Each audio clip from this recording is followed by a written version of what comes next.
Hello everyone and welcome to the Tuesday edition of Common Agenda. I'm Norman Oliver. And I'm Ethan Weiser.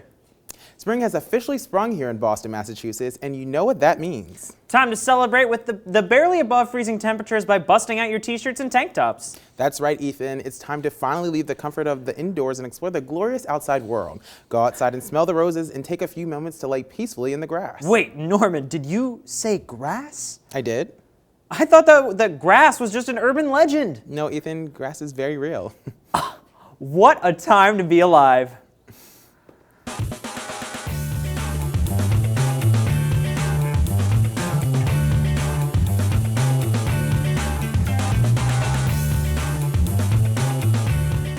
Welcome back to Closing Time with Amanda Breen. Haha, just kidding. April Fools, y'all. That's right, even though last week's Wednesday edition of Common Agenda happened on the real April Fool's Day, we here at the Tuesday edition of Common Agenda know that the best April Fool's Day pranks happen after April 1st because nobody ever sees them coming.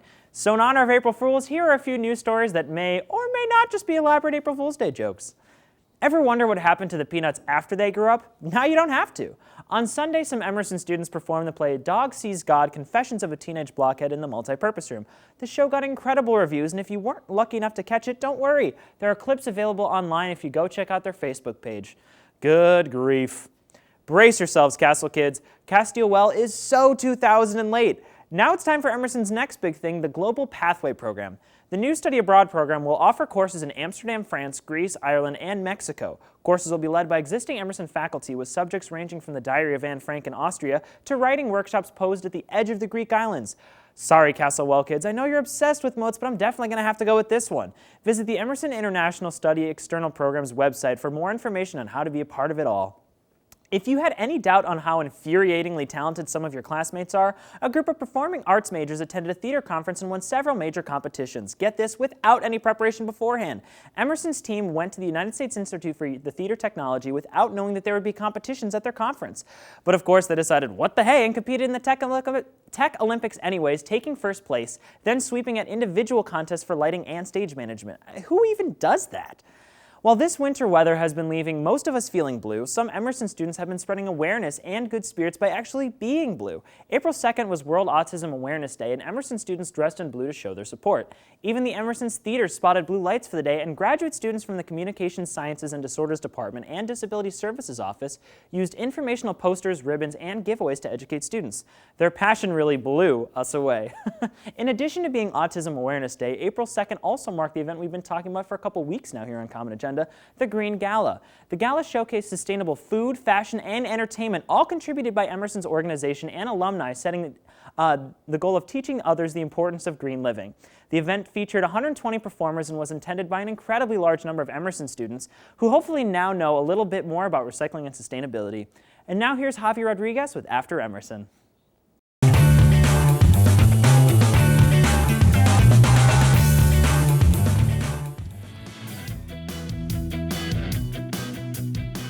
Hello everybody and welcome to a brand new episode of After Emerson. Today I'm here with Patricia Bartavia. How are you today? Great. Good to see you. Good to see you too. Thank you so much for taking time to speak with us. Oh, we love Emerson. You know, we were Emerson family. We were class of 44, theater and film. We used to teach stage design back in the old school when it was over on Beacon Street. So what did you do right after Emerson? Did you have a job? Well, after Emerson is an interesting story. It seems that we were in a family that was much into music and dance and all that, because in those days you didn't have computers and you didn't have programming, so you did your own entertainment. And we played Martin guitars. So WEEI was having an audition, and my sister and I went over there to audition. And on the way home, we lived out of town, so the Back Bay station, the engineer was helping people on, the conductor was helping people on, everybody was getting on the train, and we ran and we slipped in the snow. It was in February, and we fell down. And one of the people we knocked down was a booking agent. He thought it was funny. So he said, come over to my office, and a week later we were on the train to Hollywood. That's amazing. And what brought you back here to Boston? My dad, at 102, decided he wanted to retire. So he said, ladies, you've had enough fun. Come home and take over the business, which we did. And so you own this business now? Yeah. My dad is now passed on at 102. I'm 92. And I'm running the business. And the name of the business is? Bartavian Incorporated. And tell me a little bit about what you guys do here. Well, we're a nonprofit family trust. The whole building is nonprofit, and I take things on consignment to help people. And what has been your proudest, most memorable moment in your career? Being in Emerson.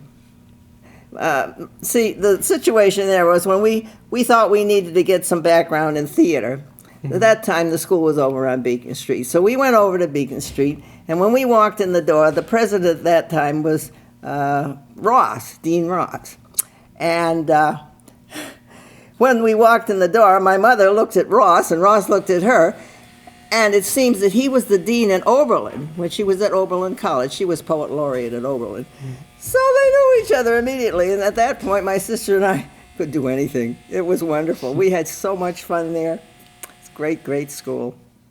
So thank you so much for inviting us in and having us today. Oh, I'm so glad to have you, and please come anytime. We're all Emerson family, and we all love each other. Yes, we'll be back for sure. Thank you. Wonderful. Bye-bye.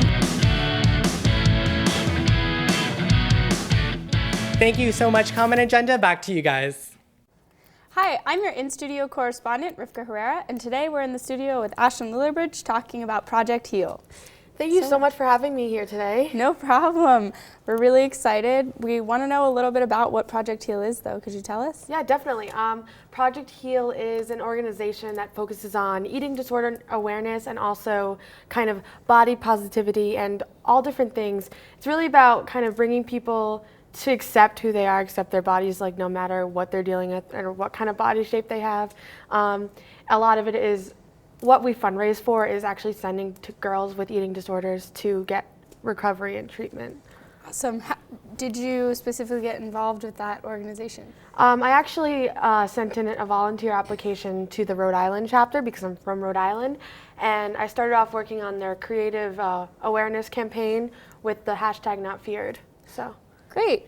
So do you have any events coming up anytime soon? Yes, April 24th, we have a Froyo fundraiser in Lincoln, Rhode Island, so definitely go out. Awesome. Thanks so much, Ashlyn, for being on the show today. Thank you. And here's the wonderful Jessica Schotter-Bainey with Focus on Film.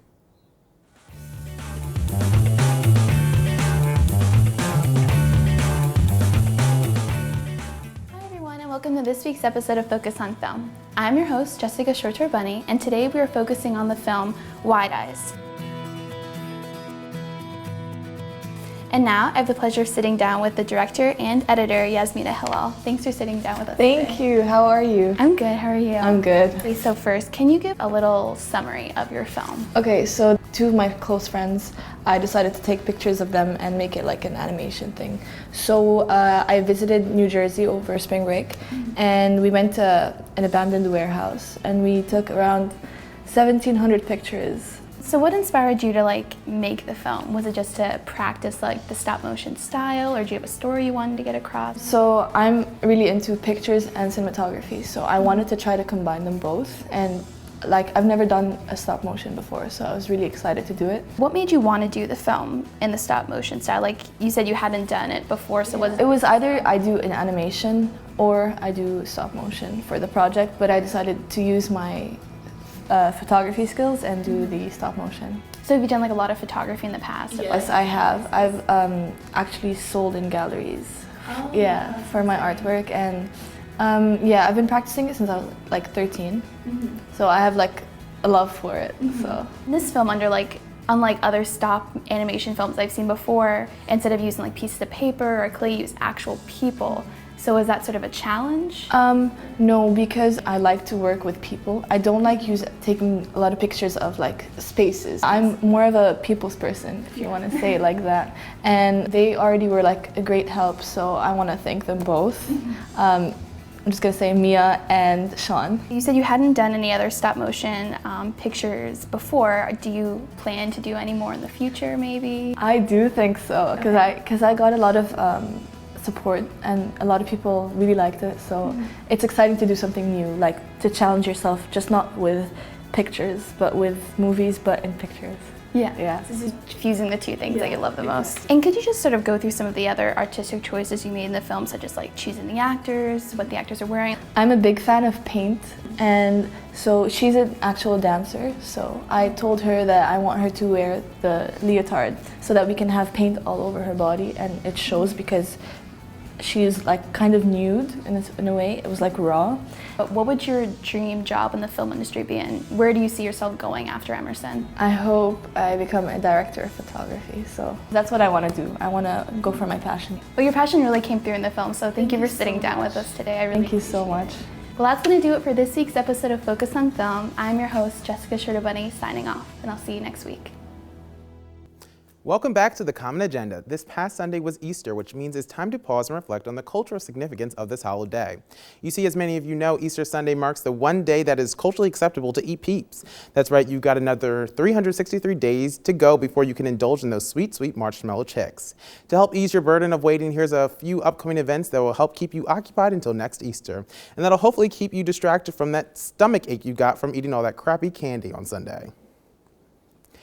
Do you like YouTube stars and talking about sex? Well, then you should make sure you know all about the importance of consent with Lacey Green, feminist activist and host of the popular YouTube vlog, Sex Plus. She will be talking down rape culture next Monday, April 13th at 8 p.m. in the Bright Family Screening Room.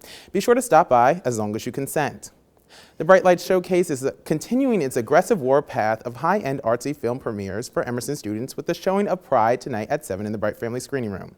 Pride is the true story of gay and lesbian activists in 1980s London gaining traction for the LGBT cause with the unlikeliest of supporters, small-town Welsh miners. The phenomenon continues with a showing of Oscar-nominated The Imitation Game on the 9th at 7. Hollywood star Benedict Cumberbatch stars in the heartbreaking story of gay World War II hero Alan Turing. Education, culture, and the voice from the dragon from The Hobbit. Don't miss it. Still haven't figured out a way to look tan in your selfies after the harsh Boston winter? Fear not, Emerson. Lab Operations has got your back, or front, whichever you think needs some work. You do you. This Wednesday, the 8th, there will be an Intro to Photoshop workshop in Walker 634 at 6 p.m. This is a beginner-level course, so no previous experience with Photoshop is required. But you must feel comfortable with computers, which means you should probably at least be able to tell the computer mouse from your left shoe. This Thursday, there will be a Diabetes and You workshop held in the Transportation Building's HR training room on the 2nd floor. Those who want to learn more about type 2 diabetes will meet at noon with registered dietitian Leanne Simmons.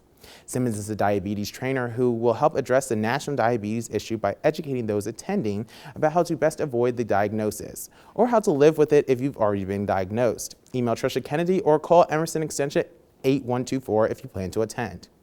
Here's an event for all you activists out there. Sunday, April 12th at 9:30 a.m., Emerson Stands is holding a Walk for Change to benefit the Boston Area Rape Crisis Center.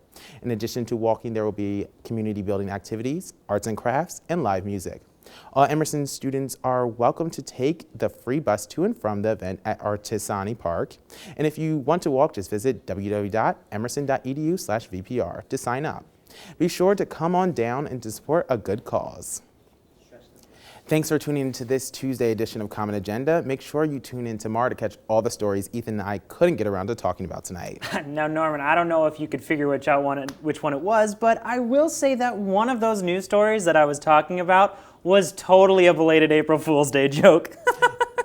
Don't listen to him. All these news stories are very true. Okay, Norman, I'm sorry, but wouldn't you think that I, of all people, would be able to tell if I snuck a fake news story into my own segment of the show?